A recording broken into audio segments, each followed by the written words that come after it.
할렐루야. 먼저 성경 본문 함께 읽고 말씀 전하도록 하겠습니다. 오늘 본문은 사무엘상 17장 48절에서 52절입니다. 블레셋 사람이 일어나 다윗에게로 마주 가까이 올 때에 다윗이 블레셋 사람을 향하여 빨리 달리며 손을 주머니에 넣어 돌을 가지고 물매로 던져 블레셋 사람의 이마를 치매 돌이 그 이마에 박히니 땅에 엎드러지니라. 다윗이 이같이 물매와 돌로 블레셋 사람을 이기고 그를 쳐 죽였으나 자기 손에는 칼이 없었더라. 다윗이 달려가서 블레셋 사람을 밟고 그의 칼을 그 칼집에서 빼내어 그 칼로 그를 죽이고 그의 머리를 베니 블레셋 사람들이 자기 용사의 죽음을 보고 도망하는지라. 이스라엘과 유다 사람들이 일어나서 소리 지르며 블레셋 사람들을 쫓아 가이와 에그론 성문까지 이르렀고 블레셋 사람들의 부상자들은 사라임 가는 길에서부터 가드와 에그론까지 엎드러졌더라. 아멘. 우리 오늘 본문은 우리가 익히 잘 알고 있는 다윗과 골리앗에 대한 이야기입니다. 너무나 유명하고 교회와 전혀 관련이 없더라도 누구든 한 번쯤 들어봤을 법한 그런 이야기죠.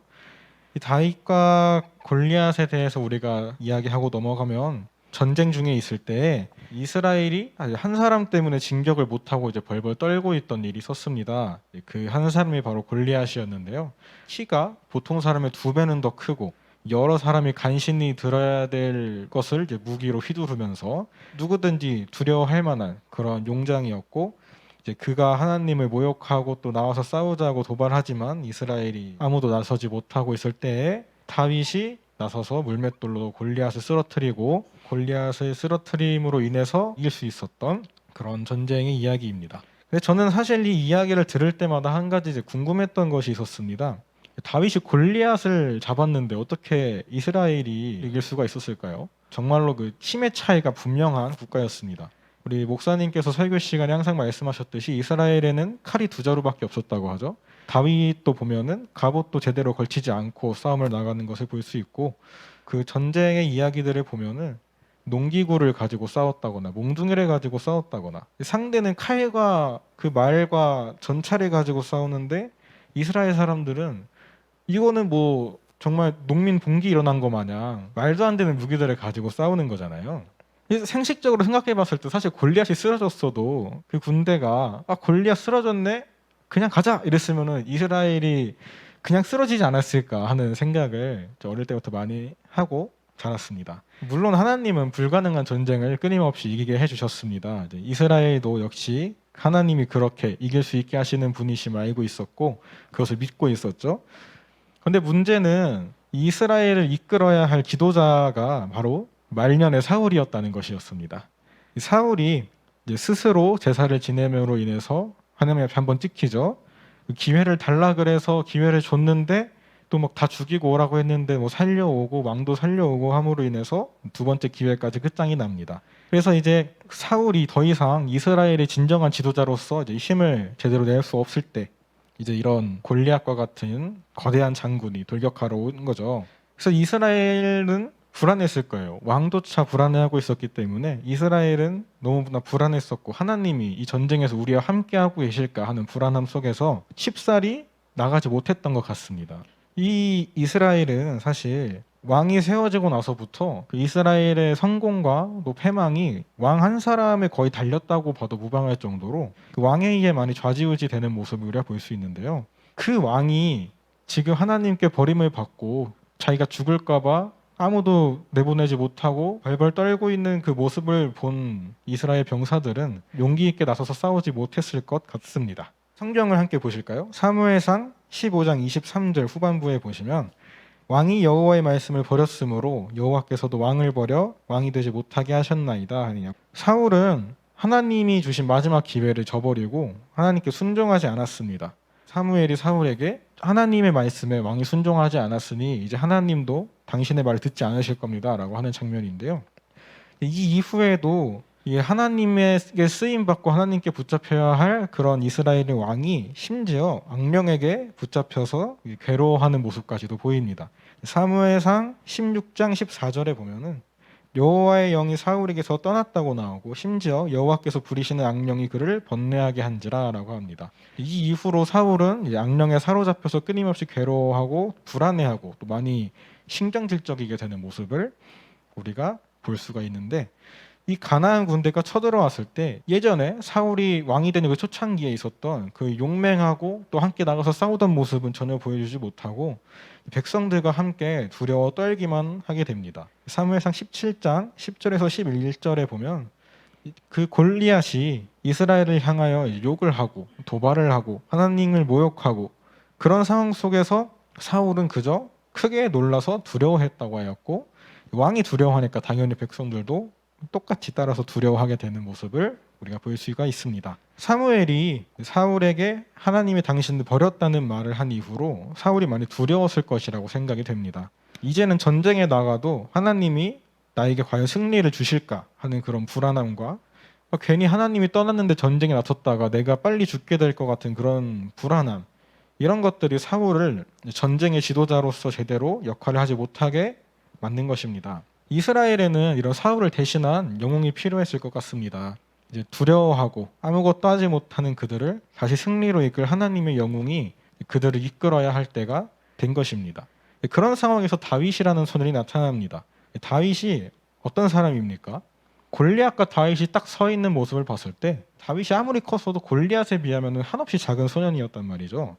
이 작은 소년이 막대기와 물맷돌을 가지고 그 거대한 장창을 휘두르고 칼을 휘두르는 골리앗 앞에 서서 네가 하나님을 모욕하느냐 하면서 달려드는 것입니다. 이런 상황 속에서 이스라엘은 사실 현실 파악이 제대로 안 됐을 것 같아요. 저 어린애가 목숨을 버리려고 하나 하는 그런 불안함도 들었을 것이고, 그러나 우리는 다윗이 어떤 사람인지 대대로 알고 있습니다. 사무엘이 사울을 대신해서 왕이 될 사람으로 기름을 부은 자가 바로 다윗이죠. 그 다윗은 성경에 보면 어릴 때부터 하나님의 영에 의해서 이끌림을 받고 사는 그런 모습을 우리가 볼 수가 있습니다. 이것은 이제 다윗이 이스라엘의 지도자로서 서기 위해 적합했다는 모습을 우리로 이제 알게 하는 모습이죠. 그런 소년이 물맷돌 하나를 던지게 됩니다. 골리앗이 이마 정중앙에 맞고 넘어지게 되죠. 사실 이 상황까지만 해도 양쪽 군대에서는 현실 파악이 제대로 안 됐을 것 같습니다. 우리가 이제 물맷돌 맞고 죽었다라고 우리가 생각을 하고 있지만 적들과 또 아군의 입장에서 생각해봐도 야, 저 괴물 같은 놈이 갑자기 넘어진 거예요. 돌멩이 하나 맞고 갑자기 넘어졌는데 야, 뭐하냐 빨리 일어나 했는데 이 소년이 갑자기 성큼성큼 걸어가서 그 괴물이 차고 있던 칼을 빼서 목을 벤 것입니다. 그제서야 양쪽에서는 현실이 파악이 됐을 거예요. 이스라엘은 우리가 이겼다가 아니고 하나님이 아직 우리를 버리지 않았다를 알게 되었을 것 같습니다.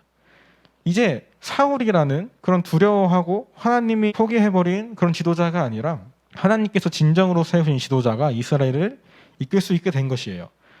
그런데 사실 아까도 제가 말했듯이 골리앗이 죽었을지라도 도망치지 않고 그냥 한바탕 해보자 했다면 상식적으로는 이길 수밖에 없는 그런 싸움이었습니다. 이게 물론 뭐 일기토라는 것도 동양에 있었고 이제 적장끼리 싸워서 한 적장이 쓰러지면 나머지 전체가 패배했다라는 그런 게 있었지만 사실 그게 꼭 그래야 된다라는 법이 있는 것도 아니었고, 그것도 사실 비등비등한 나라에서나 그렇지 내가 칼을 들고 있는데 총을 들고 있는 사람이 이제 서 있는 거나 마찬가지잖아요. 칼을 들고 총을 이긴 사람 한 명을 이겼다고 해도 우리는 총을 든 사람이 수백이고 여기는 칼을 든 사람이 수십인 거랑 마찬가지인 상황이란 말입니다. 그런데 이런 전쟁에서 우리 용사가 쓰러졌다 하고 도망쳐 버립니다. 왜 그럴까 한번 생각을 제가 해봤는데, 다윗이 그냥 골리앗을 쓰러뜨렸다는 것만으로는 사실 이 전쟁의 승패가 갈렸다고 볼 수가 없다는 것이 제 개인적인 생각입니다.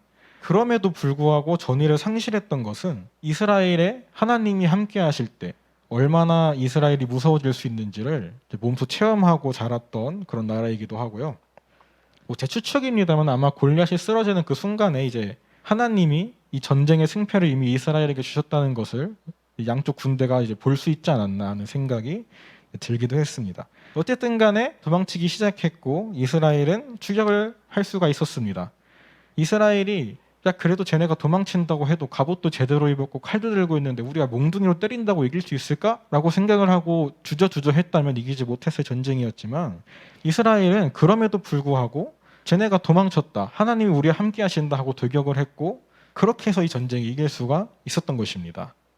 우리 앞에도 골리앗과 같은 존재들이 있습니다. 우리가 절대로 상대할 수가 없는 그런 강대한 적들이 있었죠.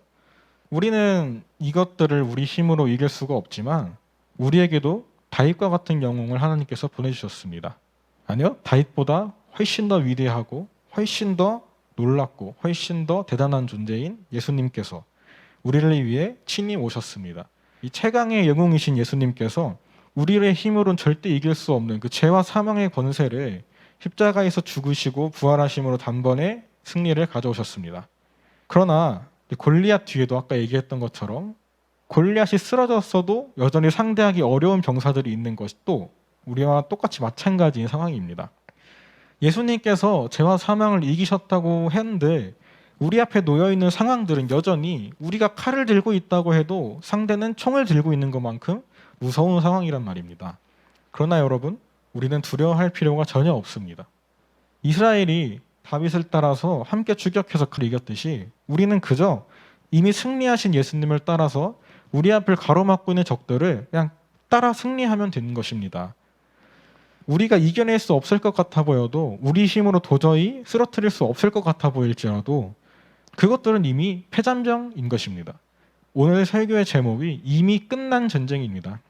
이 두 가지의 의미가 있는데요. 하나는 다윗이 나타나기 전에 골리앗이 섰을 때 그들은 이미 끝난 전쟁이라 생각했을 것입니다. 그러나 다윗이 그 골리앗 앞에 서서 하나님의 이름을 외치고 달려나간 그 순간에 이미 반대로 하나님이 승리를 이스라엘에게 주셨고 그 전쟁은 이미 끝이 난 것입니다. 우리 상황도 똑같습니다. 예수님께서 이미 전쟁의 승리를 우리에게 주셨습니다. 우리 보고 나가서 승리하라고 하신 예수님은 우리가 싸워야 할 것을 많이 주시지 않았습니다. 예수님께서 이미 모든 것을 이기셨고 우리는 그저 그 뒤를 따라오라고만 말씀하고 계십니다. 여러분, 우리는 두려워하지 맙시다. 이미 승리하신 예수님을 우리가 따라가기 원합니다. 우리가 이겨낼 수 없을 것 같은 그 모든 문제들은 이미 우리에게 문제가 되지 않습니다. 우리에게 놓인 이 모든 방해와 어려움 앞에서 더 이상 주저하거나 도망치지 않기 원합니다.